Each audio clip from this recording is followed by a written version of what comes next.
ผู้ฟังเอ๋ยทานศีลภาวนาตั้งฟังพระธรรมดอกพร้อมพำภาวนาถูกคำเศร้าบ่มีเศร้าดอกเก่ามองทำแต่สิ่งที่ถูกต้องบ่ปองเบียดบังไผสุขกายใจทำทานพวกหมู่ม่านบ่มาไก่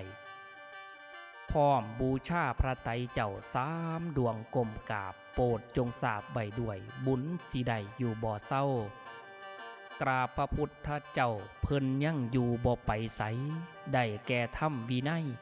อยู่ในโลกากวงคนทั้งปวงควรหูบูชาคุณได้บุญอยู่บูชาธรรมตื่นย่ำเมื่อเศร้า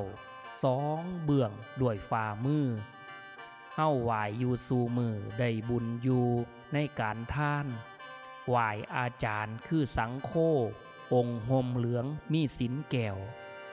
คุณพระไตรนั้นมีแล้วบูชาคุณด้วยดวงดอกสิเป็นบุญมากล้นกุศลใดหากแม่นเฮาปฏิบัติตามเพิ่นเว้าเป็นเอกการบูชาให้รีบหาทำทาน